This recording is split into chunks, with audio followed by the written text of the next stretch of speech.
안녕하세요. 한국청교도연구소입니다. 히브리서 6장은 성경에서 가장 두렵고 엄중한 경고 본문 중 하나입니다. 빛을 맛보고 은사를 경험하고 성령에 참여했던 자들이 어떻게 돌이킬 수 없는 타락에 이를 수 있는지를 해부합니다.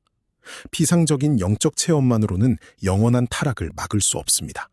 이 강해는 스스로 쟁취한 위태로운 진보가 어떻게 파멸로 이어지는지 그 계단을 한 단계씩 추적합니다. 피상적인 영적 체험과 은사만으로는 영원한 타락을 막을 수 없습니다. 스스로 쟁취한 위태로운 진보가 어떻게 파멸로 이어지는지 추적합니다. 이 말은 단순한 경고가 아닙니다.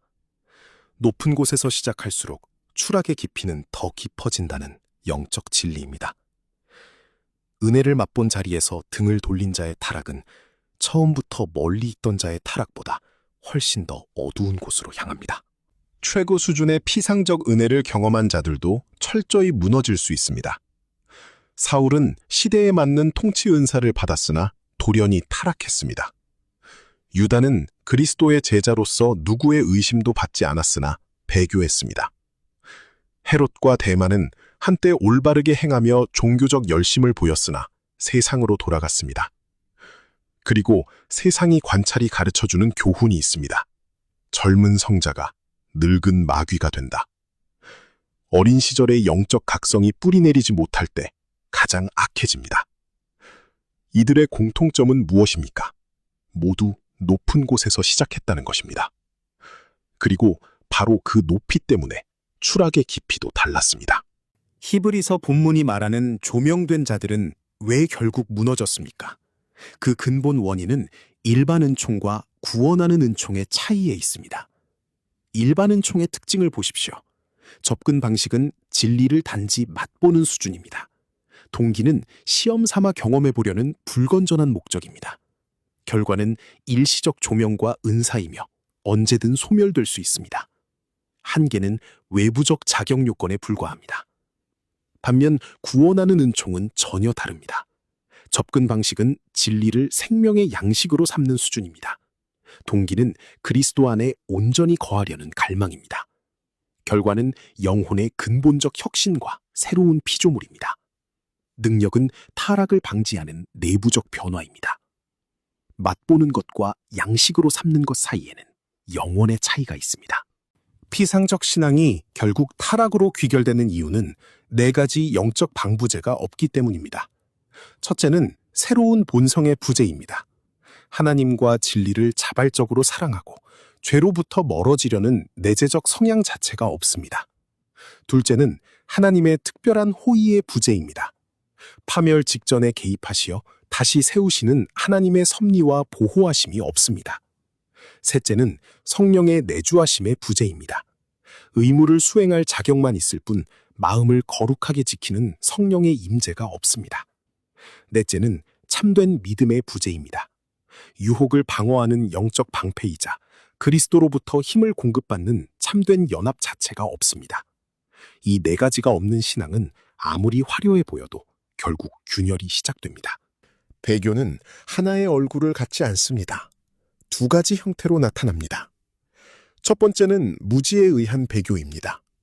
신앙에 대한 올바른 이해 없이 육신적인 이유로 떠나는 것입니다. 요한복음 6장 66절에 기록된 많은 제자들의 이탈이 이에 해당합니다. 두 번째는 단호한 악의에 의한 배교입니다. 빛과 진리를 경험하고도 의도적이고 단호하게 하나님을 대적하는 것입니다.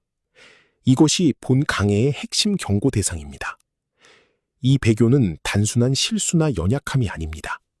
알고도 등을 돌리는 의지적이고 적극적인 반역입니다. 히브리서 6장 4절에서 5절에 나타난 영적 감각의 점진적 소멸은 5단계를 거칩니다. 세속적인 것들의 매력에 빠져 천국의 가치를 잃어버립니다. 두 번째는 하나님의 선한 말씀에 대한 미각의 상실입니다. 천국에 대한 감각을 잃으면서 말씀이 무미건조해집니다. 세 번째는 성령의 참여함의 상실입니다. 부주의함과 교만으로 인해 영적 은사들이 부패하거나 거두어집니다.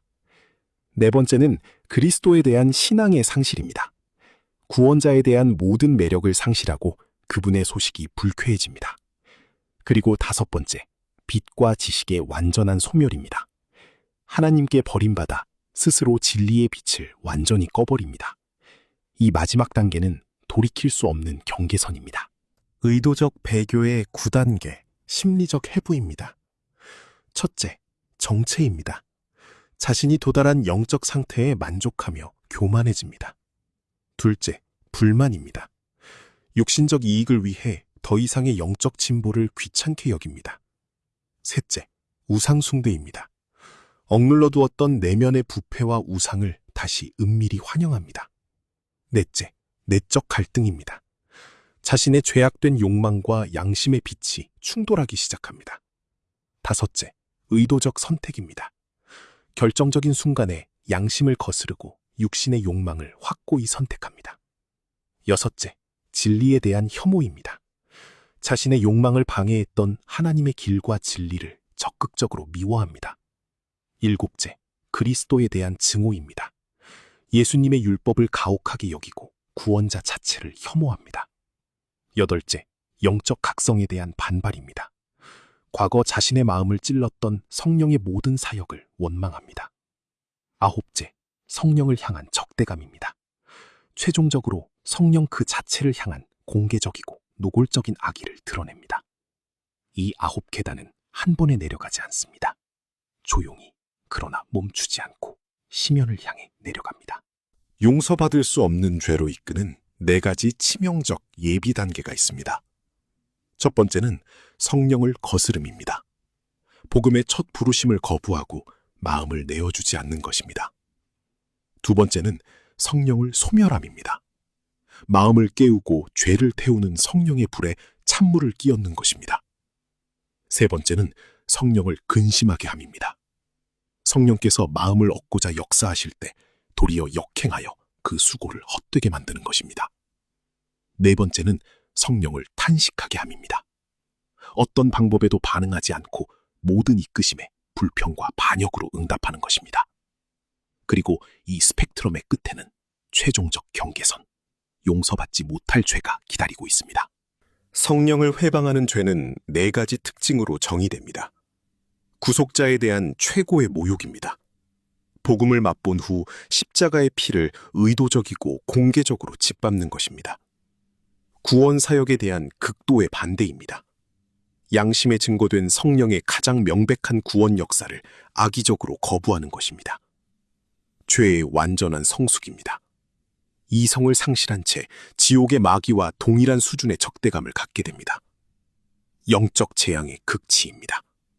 완고해진 마음, 무감각해진 양심, 회개할 수 있는 영적 능력의 영구적 상실입니다. 이것이 돌이킬 수 없는 이유는 하나님이 용서를 거두셔서가 아닙니다. 그 영혼 자체가 더 이상 회개를 원하지 않고 원할 수도 없게 되었기 때문입니다. 이 엄중한 경고의 목적은 절망이 아닙니다. 영적 각성과 참된 믿음으로의 초대입니다. 지금 스스로에게 물어보십시오. 자신이 지은 죄에 대해 영적인 애통함과 불쾌감을 느끼고 있습니까? 하나님과 화평을 누리고자 하는 진실된 갈망이 남아 있습니까? 예수 그리스도를 향한 사랑과 애정의 마음이 조금이라도 존재합니까? 성령께서 내 마음속에 다시 역사해 주시기를 간구하고 있습니까? 이 4가지 중 단 하나라도 해당된다면 당신은 용서받지 못할 죄를 범한 것이 아닙니다. 그 물음 자체가 성령께서 아직 역사하고 계신다는 증거입니다. 사탄의 거짓된 정죄를 물리치고 그리스도의 은혜 안으로 깊이 닻을 내리십시오.